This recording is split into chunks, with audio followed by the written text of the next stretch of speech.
Hola, muy buena tarde a todas y a todos. Les saludamos desde la Asociación Mexicana de Estudios Internacionales, deseando que se encuentren muy bien y que gocen de gran salud y bienestar desde donde nos estén sintonizando. Nos permitimos darles la más cordial bienvenida al 34º Congreso Anual de la MEI, que bajo el título de La Sociedad Internacional frente a la pandemia hacia el fortalecimiento de la gobernanza y la globalización, hace un recuento de las relaciones internacionales y sus problemáticas en este contexto de pandemia en el que nos encontramos. La mesa redonda que nos convoca el día de hoy se titula Las nuevas estratagemas del comercio exterior en México.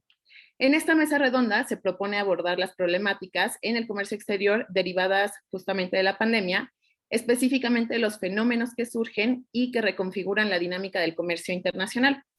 Para abordar esta temática y comenzar con esta mesa de diálogo, contamos con ponentes de excelente calidad que nos van a hablar sobre diferentes coyunturas del comercio exterior.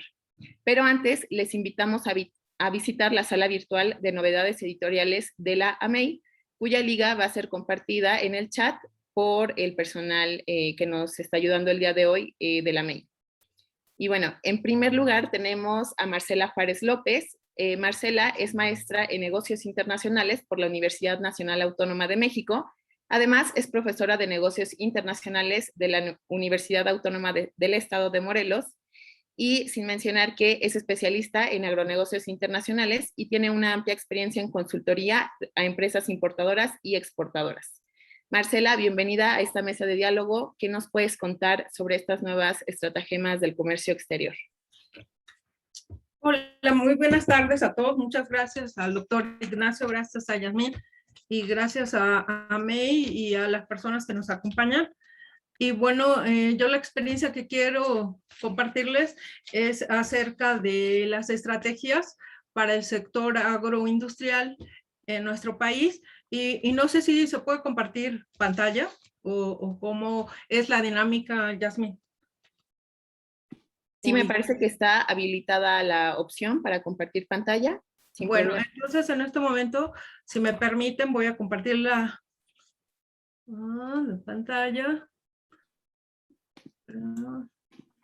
Y me dicen, por favor, porque bueno, no manejo mucho Zoom, para ver si ya están viendo la presentación. Dice estrategia de negocios en el sector agroindustrial en México. Aún no la podemos ver, Marcela. A ver, para cerrar esto.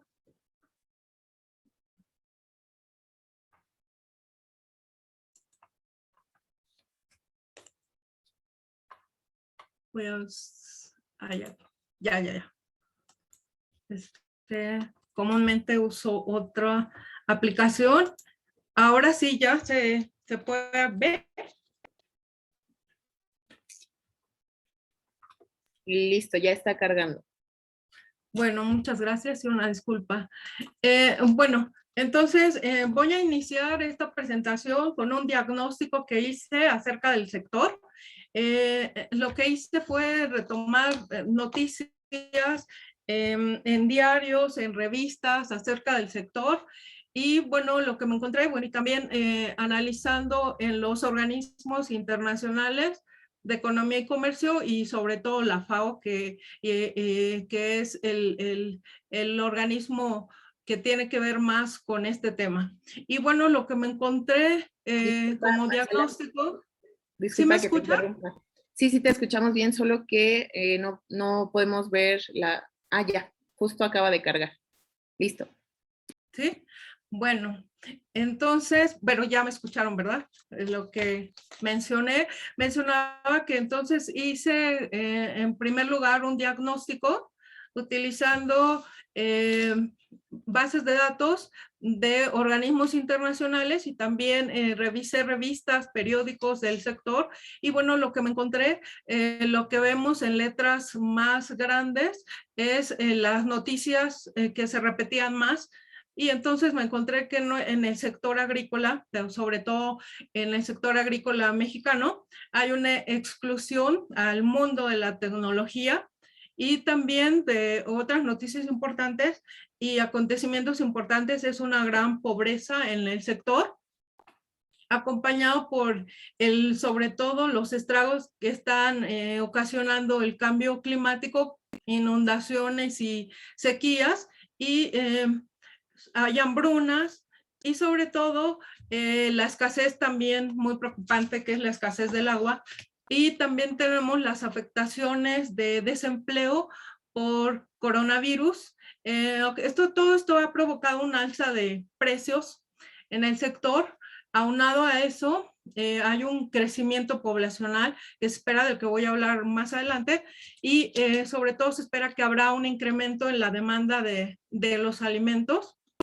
Se está dando una situación de migración debido al cambio climático. Las personas que viven en comunidades rurales cada día están queriendo, por ese desempleo o por el empleo mal remunerado, están cambiando o están intentando moverse a las zonas urbanas. Y entonces también ese rezago tecnológico es debido a la acelerada transformación por la cuarta revolución. O sea, las tecnologías están superando, y tenemos primero una gran oferta como país.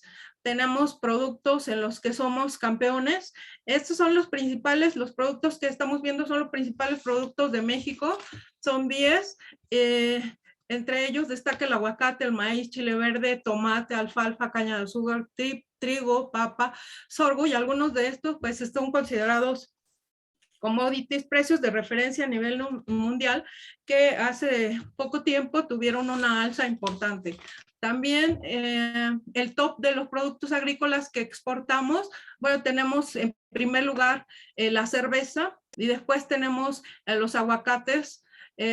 También tenemos frutillas, como son frutas, zarzamoras, frambuesa, etcétera. Tenemos el tequila, productos de panadería, carne bovino, almendras, coles y papa. Pero de todos estos 10 principales productos que exportamos, resaltan porque somos campeones a nivel mundial, somos los número 1 en exportación de cerveza, de aguacates, ahí están las cifras, y también de tomate. Entonces, bueno, este sería el diagnóstico. Y como perspectivas, tenemos que la población mundial, según FAO, con su análisis prospectivo, superará los 9,000 millones de personas para 2050, y entonces se prevé una gran demanda de productos agrícolas que México, para ese año se estima, son estimaciones de Banco Mundial y de FAO, que seríamos un poco más de 148 millones de personas. Y entonces, también analizando, tenemos que los organismos dicen que México ha dejado un poco de lado su dieta saludable en cuanto a maíz y frijol, y como tendencia estamos consumiendo más alimentos procesados con un alto contenido en sodio, grasas saturadas, azúcares, conservadores, etcétera. Y también estamos haciendo uso del consumo animal, como en algunos países de primer mundo. Entonces, eso pues son algunas perspectivas. Y por otro lado, también es preocupante que a nivel mundial, por ejemplo, el 55% de la población urbana se espera que aumente de 55 al 68, y para 2050 ya tendremos nuevos residentes rurales en las ciudades. Entonces esto se puede convertir en un gran problema. Ahí tenemos la estadística, se está cortando la población urbana y a través de los años, y se está incrementando la población urbana. Entonces, las consecuencias que pudieran traer es una disminución de las actividades agrícolas, que podría conducir para esa década en una gran inseguridad alimentaria, y aparte de otros problemas como desempleo, pobreza y demás en la ciudad. También otro problema es la agroindustria, solamente las exportaciones y quienes están creciendo son las grandes empresas, las grandes comercializadoras, empacadoras, que muchas veces son dueños, los dueños son extranjeros y se está dificultando y bastante las actividades de expansión internacional, por ejemplo, para los pequeños productores. En la revista Proceso de esta semana que pasó, estuve leyendo cómo los incendios y también la tala clandestina aunada a las malas prácticas están propiciando el cambio climático, pero sobre todo las malas prácticas las vemos en Jalisco y Michoacán respecto al cultivo del aguacate. Y bueno, otro problema, no sé si han comprado aguacates últimamente que son de muy mala calidad, y esto tiene que ver con la exportación desmedida de ese producto y las malas prácticas, ¿no? Si vemos las fotografías, sí son devastadoras y esto es por las malas prácticas. La gente se está comiendo los bosques para convertirlos en zonas fértiles de producción de estos productos de exportación. Y bueno, por si fuera poco, según el Banco Mundial, nosotros somos un país que desperdiciamos alrededor del 34% de nuestra producción agrícola.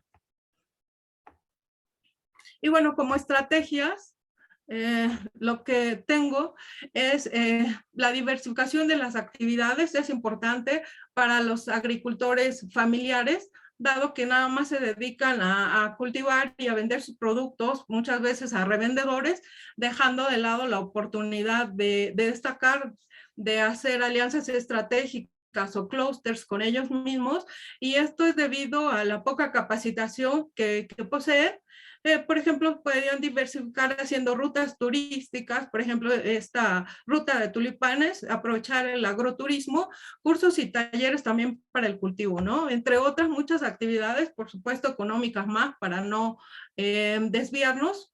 Y entonces, bueno, también en las perspectivas se considera que la digitalización sería una parte de la solución y puede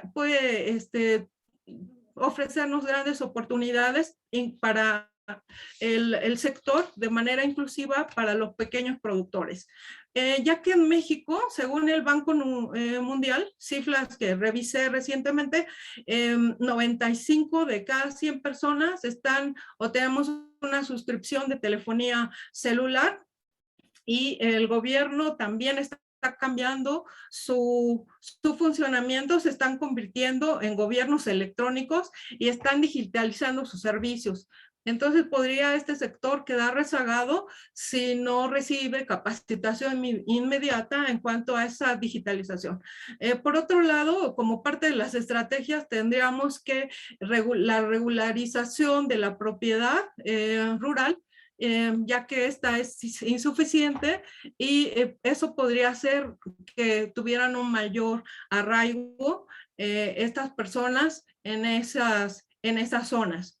Y para, como estrategia para el desperdicio agroalimentario, bueno, pues se sugiere que estos productos, aprovechar esa producción industrial. Hay algunos productos que se pueden aprovechar cuando pues son altamente perecederos, pero los podemos aprovechar si desarrollamos nuevos productos, pulverizamos, por ejemplo, el aguacate, lo hacemos pulpa, entre otros, por ejemplo, cosméticos, y pues faltaría la capacitación en el sector para aprovechar. Aparte, en materia de exportación, bueno, pues tendríamos que el capítulo en el que entran los aguacates en frescos es el 08, y si se diversifica, es decir, si los productores, sobre todo los familiares, industrializan, pues podrían estar exportando en más capítulos, ¿no? El capítulo de la molienda y entre otros capítulos que se pueden aprovechar para diversificar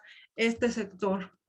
También como estrategia de producto, bueno, pues ellos necesitan de su identidad gráfica, del registro de la marca ante el INPI, de la obtención del código de barras, dado la trazabilidad, que ya es una obligación, por ejemplo, para la Unión Europea, la NOM correspondiente y la certificación según corresponda, que son trámites que son la antesala para la exportación, porque muchas veces quieren exportar a partir de cero y les hace falta una serie de pasos previos que deben de seguir.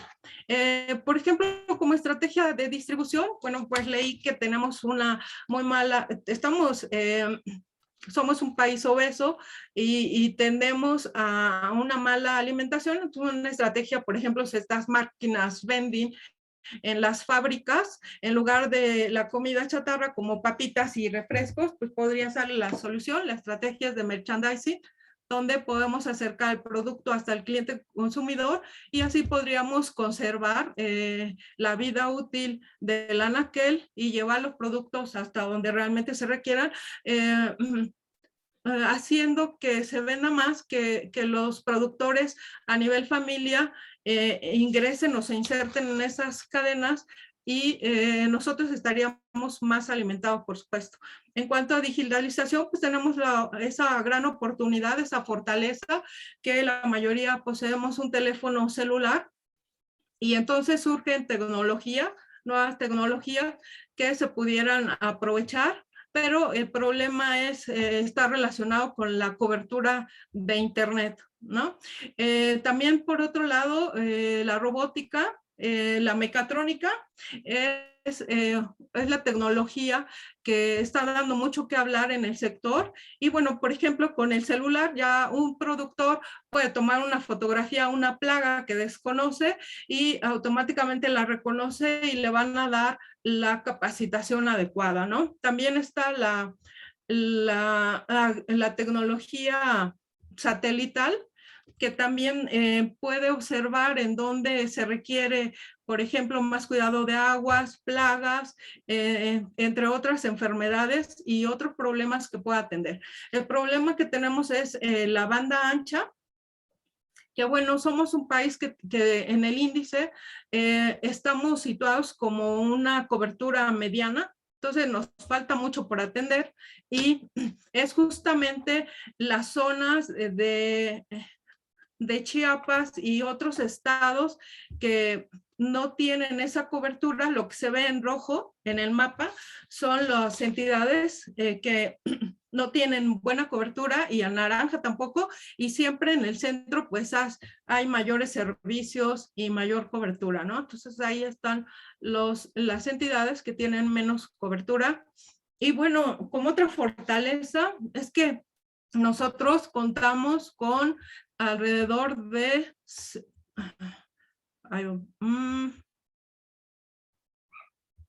estoy pasando y no sé, me dices si ya me pasé el tiempo. Tenemos nosotros una gran fortaleza porque tenemos 114 tratados a nivel internacional relacionados con la transferencia de tecnología y no los aprovechamos, ¿no? Entonces, aparte de los tratados de libre comercio, hay que aprovechar estos tratados desde 1970, que se dieron los primeros pasos de la transferencia tecnológica. Bueno, pues podemos ver que es una transferencia muy informal, es empresa extranjera, empresa mexicana, y no está participando el gobierno en esas transferencias, donde nada más se pagan. Bueno, la presentación ya está pasando a todo lo que da, pero bueno, yo sigo comentando. La transferencia tecnológica, entonces, está dando empresa con empresa, o sea, particulares. El gobierno no está teniendo esos tratados y habría que aprovecharlos más, ¿no? Lo que se hacía antes es la casa matriz, aparte, es la casa matriz, hacía la transferencia tecnológica a una subsidiaria. Esto sobre todo nos trajo grandes beneficios porque aprendimos de cierto modo a conservar los productos, a enlatarlos y a darles mayor vida útil, pero sin embargo falta mucho por recorrer y faltaría aprovechar de manera formal esos tratados. México aparte es un país donde hemos destacado, los estudiantes han destacado, ahí está la UNAM, por ejemplo, han destacado con primeros, segundos, terceros lugares a nivel mundial en robótica. Entonces tenemos una gran fortaleza, pero esa fortaleza pues no ha llegado al sector agrícola a donde debería de llegar, ¿no? Entonces, explotar los acuerdos formales en materia de transferencia tecnológica, gobierno de México con gobierno extranjero, por ejemplo, sobre todo con Israel, China. Por ejemplo, Israel está muy avanzado y sus cultivos son en el desierto. Ahí tenemos las fotografías y por ejemplo, las formas como circulares donde producen en China.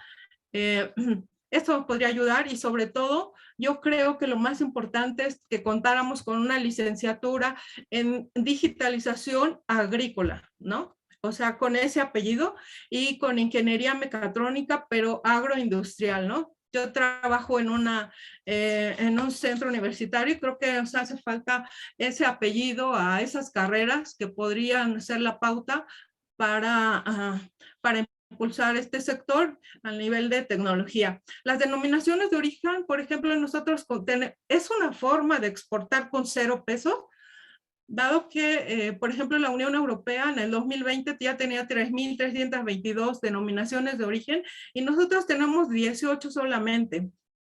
Y bueno, imagínense nuestro queso Oaxaca, nuestros productos, nuestras nuevas variedades que sean remuneradas en otros países, pues sería una forma de exportar con 0 pesos y haría falta impulsar esas denominaciones, indicaciones geográficas, también los derechos de obtentor. Y de derechos de obtentor es cuando nosotros mejoramos genéticamente una variedad y entonces recibimos regalías cada vez que se vende o se comercializa, se importa, se exporta ese producto, ¿no? Y bueno, por último tenemos que regresar a la agricultura hidropónica porque ya desde la época de los babilonios existía y las producciones que se pueden observar en el futuro es de tipo horizontal, vertical, sin suelo y con nutrientes que aseguran la inocuidad de los productos.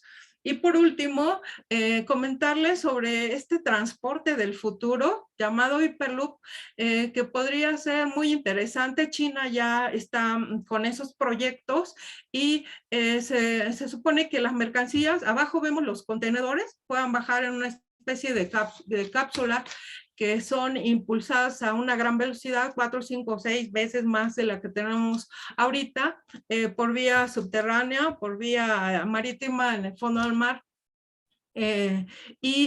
Podríamos acelerar, porque esto se prevé, pues estamos hablando de toda la presentación de los años de la década del 2050 y China ya tiene algunos de estos proyectos, entonces sería interesante pues ver la posibilidad de esa transferencia o de esas alianzas intergubernamentales. Y bueno, hasta ahí la presentación, Yasmín, muchas gracias por la atención.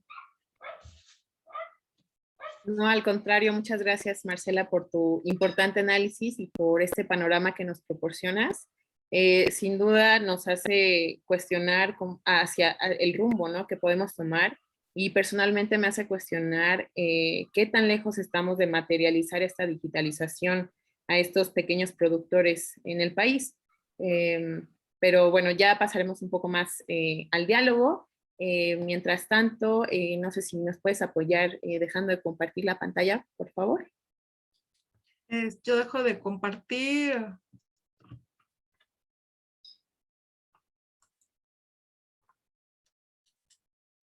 Listo. Muchísimas gracias. Y bueno, ahora vamos a pasar con Arely Domínguez Hernández, que es maestra de negocios internacionales por la Universidad Nacional Autónoma de México. Además, Arely es profesora de Relaciones Internacionales de la misma institución Es especialista en comercio exterior y cuenta con una amplia experiencia como consultora en auditoría a empresas importadoras y exportadoras. Bienvenida, Arely, a esta mesa de diálogo. Desde tu amplia experiencia, ¿cómo percibes este cambio y estas problemáticas en este contexto de pandemia? Hola, buenas tardes a todos. Primero que nada a los participantes, a la maestra Marcela, al doctor Martínez y bueno, a los asistentes. Gracias también, Yasmín, por tu excelente moderación. Cuando atendí la invitación a esta mesa, pensando un poco en el título, los estratagemas del comercio exterior, pues francamente no me quedaba muy claro pues el por qué, ¿no? ¿Por qué la intención del nombre? Pensando en que estratagema pues es un término militar y qué tendría que ver con comercio exterior, ¿no? Entonces, eh, tratando de pensar o hacer un poco esta relación, consideré que en el ámbito empresarial, que es al que yo estoy enfocada, específicamente las empresas de comercio exterior, que hoy en día no sobra decir que son las más fiscalizadas, las más reguladas y las más observadas por la autoridad, deben estudiar no solamente su contexto, ¿no? Dentro de analizar tus fortalezas y tus debilidades, sino también plantear estrategias. ¿Cómo podemos traducir esto, no? El reto de las empresas, sobre todo importadoras y exportadoras hoy en día, es como esta especie de juego de luz roja, luz verde que está muy de moda, ¿no? O sea, tienen dos grandes grupos de retos y ambos son de manera simultánea. Por una parte, pues deben hacer frente a todas aquellas decisiones y acciones internas propias de la operación. Yo decidí centrar esta mesa específicamente sobre los riesgos de la operación, ¿no? Y cómo hacer frente a ellos por medio de estas estrategias.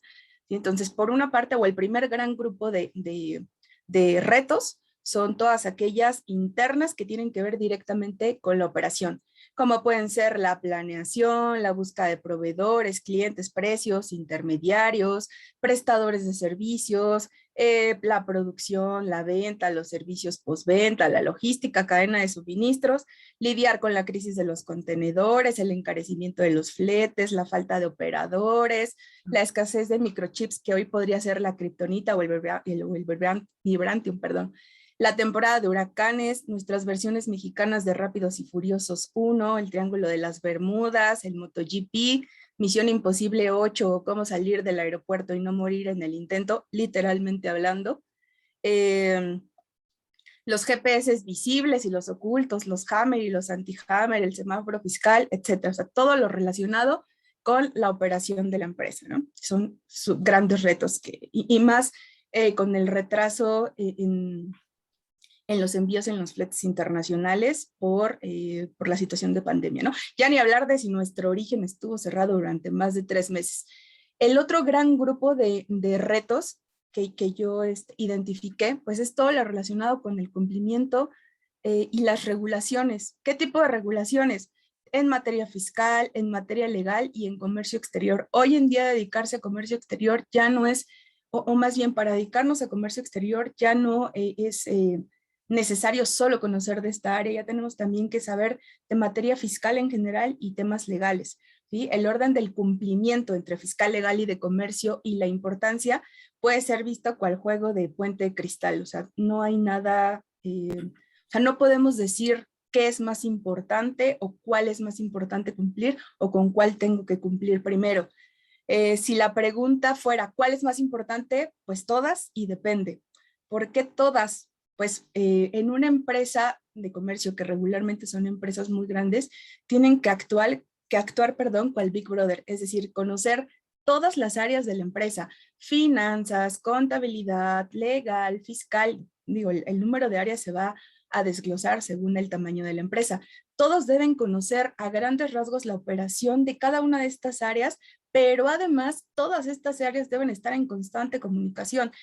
La acción o la inacción de alguna de estas áreas puede traer consecuencias muy graves para otra o para otras. Entonces, no se puede incumplir hoy en día en ninguna materia. ¿Por qué la segunda respuesta sería depende? Yo a los estudiantes siempre les digo que nunca den nada por hecho, ¿no? O sea, ninguna operación es igual. Es decir, si les preguntan algo, la respuesta siempre tiene que ser o siempre es depende. ¿Depende de qué? Del origen, del destino, del régimen aduanero, de la aduana, del medio de transporte, de la fecha en la que se realice, del tipo de operación y lo más importante, de la mercancía en sí, ¿no? ¿Qué tipo y el uso que se le van a dar? Escuchaba a Marcela y uno de los sectores más cuidados, no voy a decir sobre regulados, voy a decir más cuidados hoy en día, es justamente el agroindustrial, ¿no? O sea, la cantidad de revisiones y permisos que tiene que cumplir es de los menos conocidos porque no hay no hay tanta información al respecto y todo es más como documentos o reglas de operación internas de Zagarpa o de Senacica.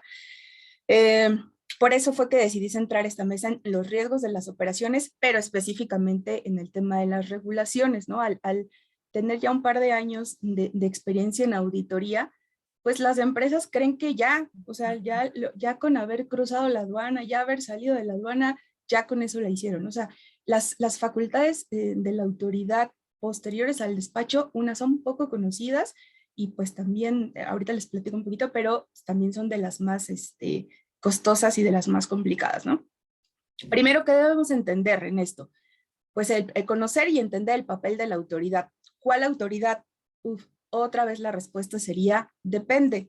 En comercio exterior podríamos hablar de Hacienda, del SAT, de la AGASE, de la AGA, Secretaría de Economía, Zagarpa, Senacica, COFEPRIS, Semarnat, etcétera, ¿no? Y podríamos llevarnos los 3 días del Congreso solamente hablando de esto, pero nos vamos a enfocar específicamente en el SAT. Que cabe mencionar, no es un comercial, pero es la única institución que nunca dejó de trabajar en este más de año y medio que llevamos de pandemia. Ha sido como de las instituciones más castigadas, si queremos verlo así. Y bueno, ¿no? Toda la regulación, todas las modificaciones que podemos ver en este año y medio, pues no son pocas, ¿no? Y son, la verdad, modificaciones bastante profundas. Para hablar del SAT debemos entender o partir de la obligación de la tributación que tenemos todos nosotros como partes integrantes de un Estado que necesita satisfacer sus necesidades económicas y administrativas, ¿sí? ¿A qué me refiero? Bueno, todos estamos obligados a la tributación, ¿sí? Todos, es decir, tanto las personas físicas como morales que habitamos y desarrollamos nuestras actividades económicas o comerciales en el territorio nacional, pues hacemos uso de los servicios públicos, ¿no? Cualquiera que estos sean. ¿Qué quiere decir esto? Bueno, pues que todos pagamos impuestos independientemente de nuestro régimen fiscal. Es decir, quien crea que por estar exento del ISR, llámense estudiantes, jubilados, sector social, sector informal, creemos que no pagar, que por estar exentos de ISR no pagamos ningún impuesto, es estar en un error. Pues para ello existen mecanismos como las contribuciones indirectas. ¿Cuál sería un ejemplo de contribución indirecta? El IVA y el IEPS. O alguien que esté aquí presente, que al ir al súper, al comprar por Amazon, por Mercado Libre, pagar su streaming, viajar en Uber o pedir por Rappi, ha mostrado su credencial de estudiante y se les descuenta automáticamente el IVA o el IEPS. No. Entonces, sí pagamos impuestos, solamente no pagamos impuestos sobre la renta. O sea, nuestros ingresos no están grabados, pero sí se graba el consumo. Entonces, todos, partiendo de que todos estamos obligados a tributar y centrándonos otra vez en comercio exterior, pues la obtención de recursos en México, como todos sabemos, está a cargo de la Secretaría de Hacienda por medio del Servicio de Administración Tributaria, ¿no? Que como todos sabemos, es el órgano desconcentrado que se encarga de recaudar, de vigilar, y anteriormente era quien se encargaba de la entrada y salida de mercancías, ¿no? De resguardar los espacios, que hoy ya sabemos que pasó a manos de Secretaría de Marina, pero sí se encarga de vigilar y asegurar el cumplimiento de las disposiciones fiscales y aduaneras para que tanto las personas físicas como morales contribuyan de forma proporcional y equitativa al gasto público. No es una ley nueva o no es un principio nuevo que pague más el que más gana. Todos colaboramos o contribuimos de manera equitativa conforme a nuestros ingresos. Es así que no podemos ver al SAT únicamente como una autoridad fiscal, ¿no? Sino también como una autoridad aduanera y viceversa. Está facultado para recaudar, para fiscalizar y para verificar. y de esta manera obtener impuestos, derechos, aprovechamientos, ¿no? Todo ello conforme a todo el marco jurídico que existe, ¿sí? Ahora, ya entramos a las obligaciones, ya a la regulación, a la autoridad, específicamente al SAT. Pero ¿qué áreas del SAT podemos, o si nosotros estamos en actividades de comercio exterior, qué áreas del SAT? Bueno, pues otros 3 días de congreso, ¿no? Porque en comercio exterior no solo está la Administración General de Aduanas, también está la Administración General de Auditoría de Comercio Exterior y todas las desconcentradas que tiene, que hay una por estado. Bueno, son 7 áreas, pero cada estado tiene su propia desconcentrada y en la Ciudad de México hay 4. Profundizando en esto, ¿no? En el despacho aduanero específicamente, pues entra en acción la Administración General de Aduanas o la AGA. ¿Pero qué áreas de la AGA? Bueno, pues está investigación, planeación, modernización, todo lo referente a infraestructura, también hay apoyo jurídico y procesamiento electrónico de datos aduaneros. Ya posterior al despacho, es decir, ya una vez que mi mercancía salió, llegó, ya la usé, tal vez ya hasta la vendí, pero recuerden que con base en el Código Fiscal de la Federación, si no me equivoco es el artículo 27, la autoridad tiene hasta 5 años para poder revisarnos. Yo estuve en el área de auditoría tanto en la gubernamental como en la privada, entonces si ustedes se preguntaran qué hicieron el 21 de octubre del 2016, ni ustedes ni yo nos acordaríamos, pero hoy en día la autoridad nos puede pedir documentos de una operación que se hizo en esa fecha y nosotros estamos obligados a entregarla. Entonces es muy importante tener en cuenta esto. ¿No? Dentro, ¿quiénes pueden hacer auditoría de comercio exterior? Pues obviamente la Administración General de Auditoría de Comercio Exterior, que es la GACE, que tiene áreas como planeación, investigación, tiene un área internacional, además tiene apoyo jurídico y tiene 2 áreas de auditoría. Una es auditoría de comercio simplemente y la otra es operaciones especiales. Y además todas sus desconcentradas, ¿no? Y además no solo eso, sino que trabaja de manera complementaria con otras áreas generales del SAT, como la General de Servicios al Contribuyente, la de Grandes Contribuyentes, Auditoría Fiscal, la General Jurídica y la General de Planación. Entonces, el SAT es el encargado de verificar que nosotros hayamos cumplido con todas las obligaciones y regulaciones, y sigue siendo un mundo, ¿no? ¿Qué tipo de regulaciones nos puede revisar o va a vigilar que hayamos cumplido? Pues pueden ser de 2 grandes grupos, tanto las fiscales, no solo arancelarias, es un error pensar que en comercio solo hay temas arancelarios, no, es mucho más allá. Entonces están las fiscales y las no arancelarias, ¿no? Ese es el segundo gran aspecto en los riesgos, ¿no? Las obligaciones. ¿Qué obligaciones? Bueno, pues las que establece la ley de aduana en sus artículos 36, 36A y 59.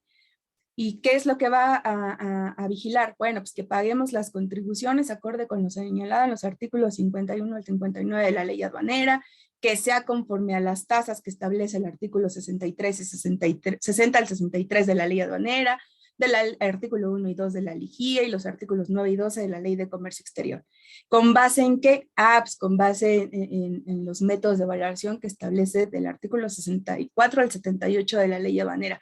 Pero si esto no fuera poco, o sea, no solo tenemos que pagar impuesto general de importación o aranceles, por eso decía que va más allá de un tema arancelario, porque además en comercio exterior tenemos que pagar, con base en el artículo 49 de la Ley Federal de Derechos, el pago por hacer uso de las instalaciones de la aduana, ¿sí? Y en la ley del IVA tenemos el artículo 1, 1A, 2A, 9, 10, 24, y ya la que regula importaciones y exportaciones temporales, cuáles son específicamente para la industria maquiladora, que es en la que yo me centro, están el 25, 26, 27, 28, 28A y 29 de la ley del IVA, ¿no? Entonces, y si somos más especiales o nos creemos más especiales, pues tenemos el artículo 1 y el artículo 2 de la ley del impuesto especial sobre producción y servicios y otras tantas.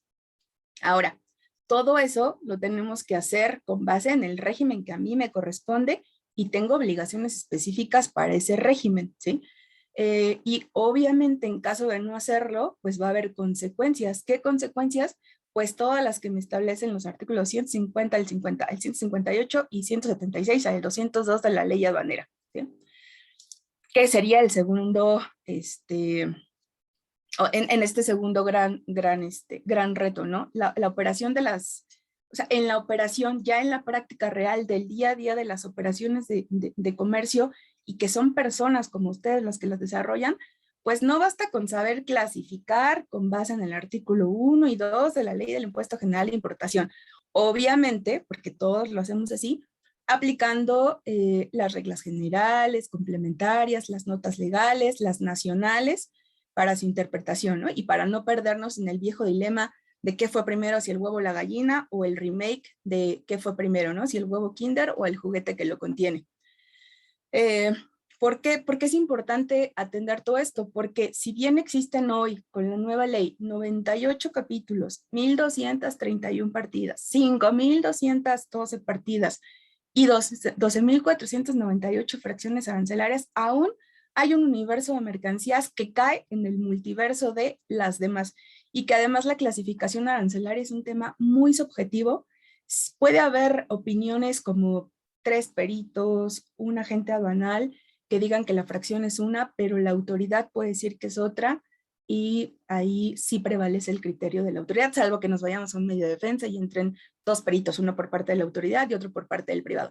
Pero la clasificación es un tema completamente objetivo, y ese termina siendo un riesgo, y que además la fracción arancelaria nos va a indicar la tasa de las contribuciones. Entonces, no es un tema menor, ¿no? Otro gran aspecto, cómo saber determinar mi base gravable. O sea, no solo es que sepa la tasa, sino también la base. ¿Cómo voy a saber cuál es mi base o si es correcta si no sé diferenciar entre valor comercial, valor de transacción y valor en aduana?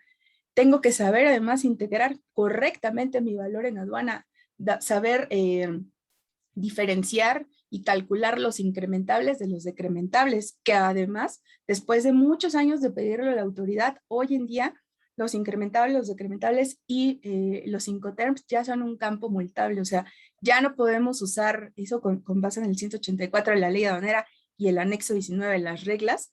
Ya no podemos usar de manera rebelde como lo usamos tantos años sin que nadie nos dijera nada, pues el término FOB Laredo, ¿no? O sea, ni Obama se atrevió a tanto, ya no podemos usar específicamente, perdón, ya no podemos usar indistintamente los Incoterms, ¿no? Entonces, bueno, regresando, ¿por qué es importante saber eso? Porque si no hago eso, no voy a determinar correctamente mi base, y el valor en aduana, pues es la base para las contribuciones del comercio exterior. Regresando, ¿no? En el tema fiscal. ¿Por qué es importante que mi base y mi tasa sean correctas? El tema fiscal es de los más penalizados, ¿no? Ahora, no es lo mismo contribuciones internas o impuestos sobre la renta, donde las multas, en el peor de los casos, si no aplico acuerdo inclusivo, reducción, las multas son del 55% del valor de la omisión, pero a valor histórico. Obviamente, más actualizaciones y recargos, ¿no? Pero en comercio exterior, las multas a la omisión de las contribuciones, en el caso del IGI solamente, va del 130% de la contribución omitida. Y eso ya es a valor histórico desde la reforma de la ley aduanera de 2018, porque antes de eso el artículo 5 de la ley establecía que se iban a calcular a valor presente. Entonces, era una doble pena, porque había no solo que actualizar el valor de la contribución omitida, sino que además con base en esa actualización se hacía el cálculo. Entonces, pues estamos hablando de más del 100% de diferencia de la multa, ¿no? Y además, o sea, no solo me van a penalizar el IGI, considerando que el IGI es base para otras contribuciones, pues también tengo la misma multa del 55% a la ley, perdón, en el IVA omitido, el DTA, si traigo IEP, si traigo ISAN, todo, toda esa omisión por el 55%, ¿no?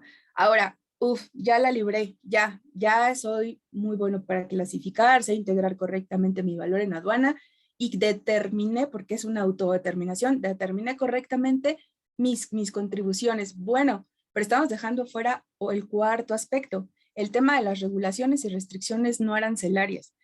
¿Cómo? O sea, también tengo que saber de eso. Claro, tengo que saber y entender cuál es la diferencia entre un permiso previo, una inspección sanitaria, un cupo máximo, un aviso automático, una certificación o una NOM, ¿no? NOM y NMX son muy distintas. En las NOMs tenemos nombres de información comercial, como la NOM 31, que sé que al doctor le gusta mucho, la NOM 24, o las normas de seguridad y otro tipo de normas, como las normas de Conagua o las de energía. Si yo no cumplo con una NOM de información comercial, pues no pasa nada, mi multa solo es del 2% del valor comercial, pero si no cumplo con una NOM de las otras, de las que no son de información comercial, pues mi multa es del 70% del valor comercial. Entonces, no solo traigo una multa del 130 si calculé mal, sino además una multa del 70% ahí sí sobre el valor comercial, ¿no? Y eso, considerando que tuvimos suerte y en el momento del despacho, pues nadie se dio cuenta que no cumplí, porque si no hubiera cumplido al momento del despacho y se percatan, ni siquiera hubiera podido haber concretado mi importación, ¿no? Entonces, no sé, Yasmina, ahí cómo vaya de tiempo, pero son como el primer gran grupo de riesgos, ¿no? Ya en temas a lo mejor más actualizados que nos enteramos ya en pleno desarrollo de la pandemia, son las modificaciones de las reglas 131, 374 y 375 en relación al 59 de la ley aduanera. ¿Eso qué significa o cómo se come? Bueno, pues que si yo realizo importación o compras, porque cuando yo compraba por Amazon y me decía que era una compra internacional, pues nunca entendía que en realidad era ser una importación. Hoy en día ya está mucho más restringido la importación por paquetería. La paquetería hace un despacho express con un pedimento global. Bueno, ya está mucho más restringido. O sea, dependiendo del valor y hasta del sector o de la cantidad de piezas, la autoridad me obliga a pasar de un simple comprador a un importador formal, o sea, realizar una importación con todo lo que eso implica, contratar los servicios de un agente aduanal, estar inscrito en el padrón de importadores y ojalá solo sea eso, ¿no? Y no sea estar en un padrón sectorial, pagar mis contribuciones que no lo tenía previsto y cumplir con alguna regulación y restricción no arancelaria. Aquí ya entramos a un submundo cual Inception, ¿no? O sea, ya llegamos al nivel del nivel del nivel del nivel, ¿sí? ¿Por qué? Porque si bien en ley o en regla el tema de los padrones, pues es como de los menos, a los que menos se les da importancia, pues es muy importante porque sin padrón no se puede realizar la importación. Y para que a mí me puedan dar un padrón, tengo que tener mi casa impecable, así, impecable. ¿Por qué? Porque tanto la empresa o persona que desea solicitar el padrón, socios, accionistas y representante legal deben estar al corriente en sus obligaciones fiscales y registrados tanto en lo individual como en su relación con la empresa. O sea, ya no quiero hablarles de si yo contraté a un representante legal que por causas del destino fue representante legal de una empresa que se desapareció, que tiene créditos fiscales, que cayó en operaciones simuladas, automáticamente pone en contingencia y ficha nuestra empresa, así sea un representante legal o un administrador que nada tiene que ver con la constitución propia de esta, ¿no?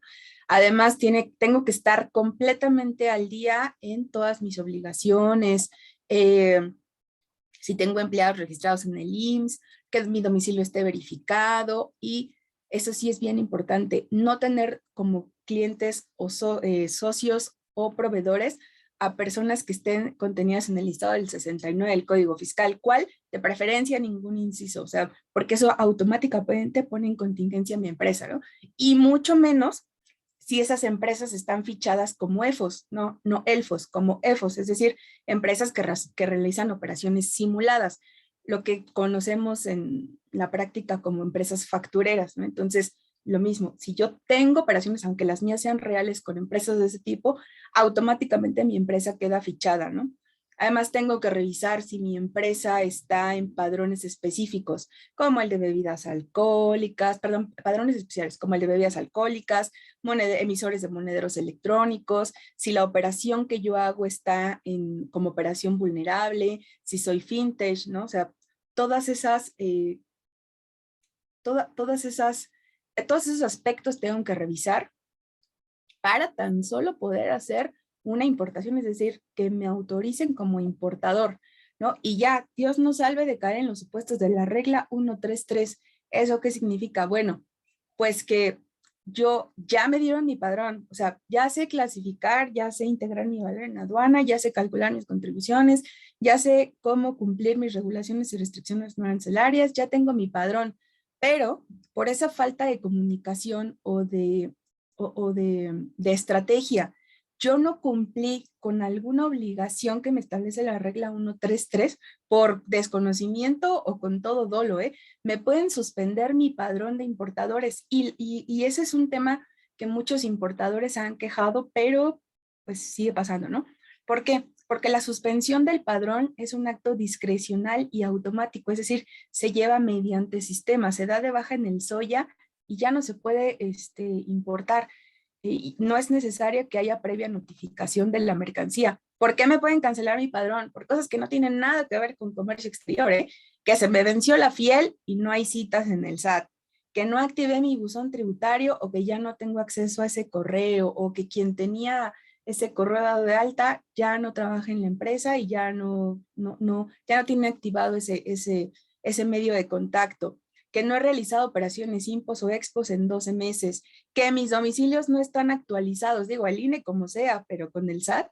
Y la última, y no menos importante, porque de hecho es la más común entre los importadores, ups, se me pasó a presentar o pagar, porque recuerden que hay dos obligaciones, la última declaración, sea mensual, trimestral o anual, ¿no? O sea, a lo mejor el área directiva dijo, híjole, tenemos esta cantidad de dinero, tenemos pendiente el pago a un proveedor o pagamos los impuestos. No, pues págale al proveedor porque si no, no te va a mandar la mercancía.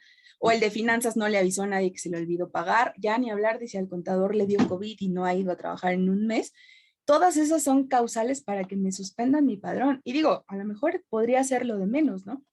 Porque pues no hay multas, no, pareciera que no hay ninguna o no es grave este asunto, pero una vez que yo solvento esa irregularidad, el SAT me va a reactivar, si bien me va en 10 días, pero puede pasar hasta un mes. Entonces, ojalá que esa mercancía que está en la aduana, pues no sea una que yo ya tengo comprometida con el cliente, ¿no? Ya tengo una fecha de entrega y mi contrato además tiene una alta penalización por no cumplir o que tenga la planta esperando un insumo específico porque pues, se va a quedar parada seguramente otro mes, ¿no? Eh, También escuchaba a Marcela que hablaba un poco sobre el tema del INPI. Híjole, ¿qué pasa si yo traigo mercancía que sin saber, pues está registrada ya en el INPI, pero yo no tengo autorización para poder importar esas mercancías? Tampoco lo voy a hacer. ¿Qué pasa si mi mercancía trae cuota compensatoria y yo no lo planeé financieramente? ¿Qué pasa si tiene un precio estimado o si ya está prohibida tanto de manera tácita o explícita, ¿no? Y ya entrando para cerrar con el tema de la industria maquiladora y manufacturera, son empresas muchísimo más grandes cuya operación en términos generales, porque tampoco es que la regla sea así, pero pues son empresas más grandes y con cierto orden y control. ¿Por qué? Porque como tienen altos, ¿no?, beneficios fiscales, pues su carga administrativa es muy grande, es decir, tienen que tener su sistema de inventarios, que además tiene que ser automatizado en tiempo real. O sea, en el momento que la autoridad llega y les toca la puerta, lo que hay físico tiene que estar en el sistema automáticamente, ¿eh? Tienen que cuadrar mis inventarios, aún con la merma y el desperdicio. Y nunca, bajo ninguna circunstancia, puedo traer mercancía aprovechando el programa que no esté, que yo no tenga autorizada, porque además de la suspensión o la cancelación de mi programa, pues mi multa es del 70% del valor comercial. Entonces, repito, las multas en comercio son de las más altas, ¿no? O sea, todos estos temas, que además, ¿por qué te desarrollé todos estos? Porque todos estos sufrieron modificaciones importantes durante la pandemia, ¿no? O sea, si alguien se tomó la pandemia de vacaciones y quiere regresar a trabajar en comercio, se tiene que actualizar completamente, porque el no conocer las regulaciones o no estar actualizado puede llevar a que la operación de mi empresa pueda parar o tener realmente multas muy, muy altas. Y ya, perdón, espero no haberme robado tiempo de los otros participantes. Muchas gracias. Muchísimas gracias, Arely. Sin duda nos gustaría poder escuchar más sobre el tema porque la verdad es que es muy interesante y nos das una perspectiva totalmente diferente, pero tiene todo que ver con lo que ya nos comentó Marcela. Pero bueno, sin dudar a dudas, pues igual nos despierta como muchas inquietudes que ojalá podamos seguir retomando en este diálogo. Pero ahora bien, por último, pero no menos importante, nos acompaña el profesor José Ignacio Martínez Cortés, que es profesor de tiempo completo del Centro de Relaciones Internacionales y también es coordinador del Laboratorio de Análisis en Comercio, Economía y Negocios de la UNAM. Bienvenido, José Ignacio, es un gusto tenerte en esta mesa de diálogo para que nos puedas contar desde tu amplia experiencia también cuáles son estas nuevas condiciones que están cambiando la dinámica del comercio exterior en México. Muchas gracias, Yasmín. Sí, la verdad es que, como dice Arely, nos faltaría tiempo para agotar todos los temas, lo cual lo que establece Arely y Marcela, ¿no? Es que no está de más, y esta es una existencia de la maestra Juárez, que desde hace mucho tiempo pone el tema sobre la mesa, y ahora es importante decirlo, ¿no? De impulsar foros acorde a esta temática. También la maestra Domínguez lo ha hecho ahí al respecto, haciendo eco de las propuestas de Marcela y de Arely. Bueno, ya estaremos ahí haciendo algo al respecto sobre sobre estos temas, precisamente por lo que pone sobre la mesa la maestra Juárez López en torno a estas dos importantes asignaturas, que yo iría más allá de la materia como tal, Marcela, porque creo que tú pones algo muy importante que es necesario destacar con relación a la digitalización o encaminar al sector, a la actividad primaria, lo pondría en ese aspecto de manera mucho más general, a la actividad primaria de cara al 5G, ¿no? Creo que lo que pusiste sobre las dos materias que propones, ¿no? De suyo es relevante.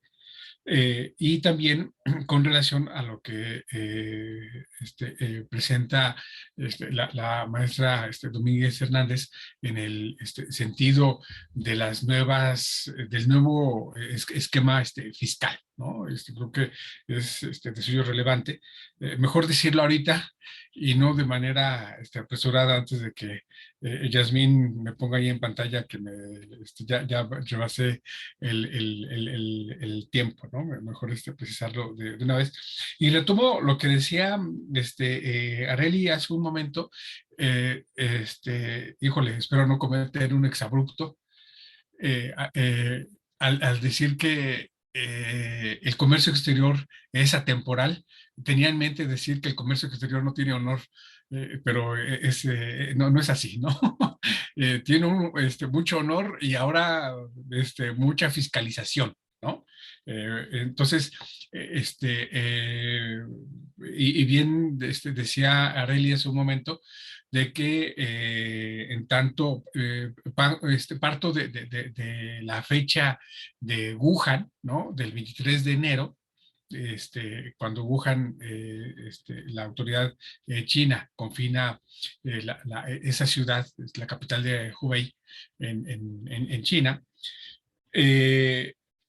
hasta hoy, 21 de octubre, porque, por ejemplo, ¿no?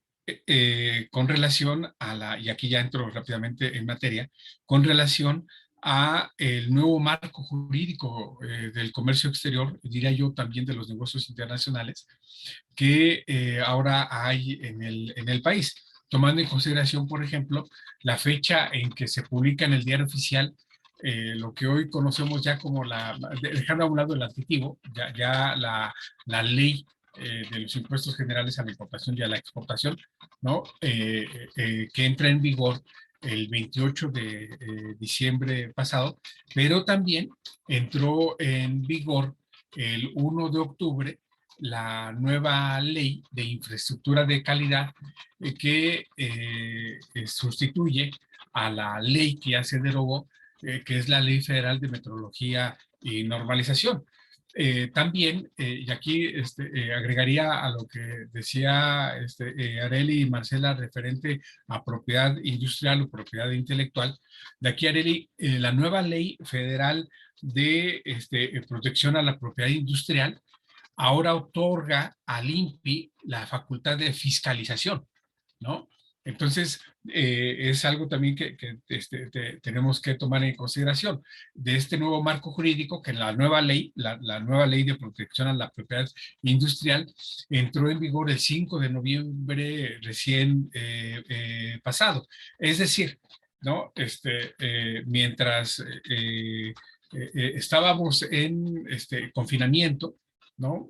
Ya sea voluntario u obligado, depende el país, el marco jurídico, la normalización, la regulación en México seguía avanzando, ¿no? Entonces, dice con mucha precisión Arely que por X situación, que esperemos que no sea necesariamente por salud, la persona que no necesariamente por salud, esperemos que así haya sido, no estuvo este año en la práctica, en el frente del comercio exterior, como decía Arely, ahora tiene que actualizarse, ¿no? Porque tenemos una nueva LIGIE, tenemos una nueva ley de protección que incluye, pues, por supuesto, cambia de nombre. Tenemos la nueva ley de protección a la propiedad industrial. Tenemos una nueva ley, ¿no? Que es la ley de infraestructura de calidad. Tenemos un nuevo esquema de facilitación comercial, donde la Secretaría de Economía crea un comité al respecto, que se denomina así facilitación comercial, que va enrutado a el acuerdo del mismo nombre, el acuerdo de facilitación comercial de la OMC, y esto conlleva incluso a que lo que conocíamos antes como la Dirección General de Servicios al Comercio Exterior, hoy tiene otro nombre acorde a la nomenclatura de la OMC.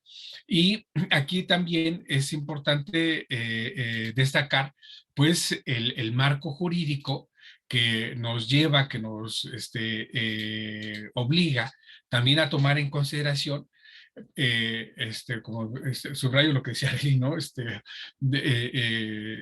Estábamos en confinamiento y el marco jurídico siguió, y quizá dentro de todo este marco jurídico, el más importante, o uno de los más importantes, por supuesto, es la entrada en vigor del nuevo tratado que regula la relación comercial entre México, Estados Unidos y Canadá, que por supuesto deja atrás al tratado que tuvimos durante casi 27 años, que fue el TELECAN, y ahora tenemos al TEMEC, y esto pues nos obliga entonces a tomar en consideración lo que de manera muy precisa, muy atinada, nos pone sobre la mesa Marcela, que es el capítulo 3 yo diría el nuevo capítulo agrícola. Ahí me corregirás, Marcela, el nuevo capítulo agrícola de América del Norte, ¿no? Que es el capítulo 3 al respecto. O bien las reglas de origen del capítulo 4 del TEMEC, por no llamar la atención respecto a el capítulo 7, que es precisamente sobre administración aduanera y facilitación comercial, o lo referente a medidas sanitarias y fitosanitarias, que es el capítulo 9, o bien el capítulo 11 del acuerdo sobre obstáculos técnicos al comercio, por mencionar también, es aquí donde podríamos llamar fuertemente la atención con relación a lo que nos dice Marcela y Arely en torno a el capítulo 19, que se denomina así, comercio digital, ¿no? Con relación al capítulo 20 sobre derechos de propiedad intelectual, ¿no? Que al respecto ahí, Marcela, está la parte referente a la estacionalidad agrícola, que no es sobre la parte de el capítulo 3 el TEMEC, sino que está considerado ahora en lo referente a el capítulo 31, de manera particular el artículo 31.1, ¿no? Esto solamente señalando ciertos, y solamente los títulos, ¿eh? ¿No? Porque aquí ya Yasmina está a punto de sacarme el papelito, de mostrar el papelito, ¿no? Solamente señalando los capítulos. Ahora, aquí, dentro de estas estratagemas, eh, ahí te hablan en el chat, Yasmin. este, Perdí el hilo por ver el chat. Disculpen. Es importante señalar, ¿no? Por eso el nombre de la mesa de estratagemas, y lo decía bien Areli, porque es un concepto, pues eso, de logística, y de logística de la parte militar, ¿no? Que aquí es importante destacar el capítulo B6, perdona, el artículo 4.B6 del TEMEC, que va a entrar en vigor con relación a el capítulo 4.10 del TEMEC, por supuesto, que entra en vigor el 1 de enero de 2023, y vamos a tener el próximo mes, por ahí del 8 de noviembre, cuando ya con base en el artículo 31.1, Estados Unidos estará contestando la carta que envió el gobierno mexicano al respecto, sobre las reglas del Telecan, que aparecieron publicadas en el Diario Oficial el 2 de junio de 2020, un día después de que entra en vigor el TEMEC, de manera particular sobre estas reglas, la regla 5.1, que estaría agilizando a su vez la regla 4.B.6 del TEMEC, y esto nos lleva entonces a al otro capítulo, el 4.10 del TEMEC, que es sobre el nuevo valor, la nueva regla de origen que crea el TEMEC, que es el valor de contenido laboral. Y ya vimos recientemente, ¿no? Con relación al artículo 23.3 del TEMEC, lo que tuvimos en la planta de Silao, en la planta de General Motors en Silao, con relación a la parte laboral, ¿no? Esto es lo que tenemos. Aparte, hay que aquí considerar lo que va a entrar en vigor, y es aquí muy importante señalar, ¿no? No se va a dar el debate, sería muy interesante debatir con Marcela y Areli, ¿no? Solamente lo señalo, podemos ahí dejar 2-3 minutos. Yo sé que Areli no comparte la posición que yo tengo, faltaba más, ¿verdad? Que lo compartiera sobre la carta aporte, pero solamente señalar de que no hay que perder de vista la regla 27, o bueno, la regla 2.7.1.9 con relación a la regla 2.7.1.8, ¿sí? Que tiene que ver con el artículo 29A del Código Fiscal de la Federación, y que a su vez está vinculado con la regla 2.411 de la séptima resolución de las reglas generales de comercio exterior. Disculpen el atropellado, pero todas estas reglas entran en vigor el 1 de enero, perdona, el 1 de diciembre de manera voluntaria. De manera obligatoria entran en vigor el primer día hábil de enero, ¿sí? Que es el 3 de enero. Es decir, quien no tenga en consideración la regla 2719 de la carta aporte, ¿sí? No va a poder desaduanar la mercancía el 3 de enero. Quien no contemple toda la parte referente a la calendarización del TEMEC que entró en vigor el 1 de julio de 2020 para el 1 de enero de 2023, pues va a tener enormes problemas. Reitero la invitación que nos obliga, lo que pone la maestra Juárez López respecto a estas materias, ¿no? Y bueno, pues ya ahí estaremos trabajando al respecto. Muchas gracias. Muchas gracias, José Ignacio, por tus valiosos comentarios y también a Arely y a Marcela. Sin duda nos llevamos muchas inquietudes sobre el futuro y la importancia que tiene el comercio exterior para lo que viene en nuestro país. Lamentablemente se nos ha terminado el tiempo de esta mesa de diálogo. ¿Qué más quisiéramos poder seguir hablando de estos temas tan relevantes y tan interesantes? Sin embargo, pues ya lo tenemos que dejar aquí para que los demás asistentes puedan ingresar a las demás mesas que están planeadas para el día de hoy. Es así que les agradecemos a todas y a todos por acompañarnos en este gran congreso anual. A nombre de la Asociación Mexicana de Estudios Internacionales, les agradecemos permitirnos ingresar a sus computadoras, ya sea en sus casas, sus oficinas o donde se encuentren. Y pues esta petición muy grande que les tenemos, seguir extremando precauciones para no bajar la guardia en estos tiempos difíciles y así poder vernos pronto y compartir presencialmente estos valiosos espacios. Por último, les invitamos a estar pendientes al programa del Congreso para no perderse de las demás conferencias y mesas de diálogo.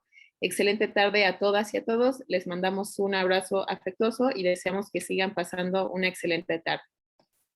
Muchas gracias. Hasta luego. Muchas gracias. Hasta luego.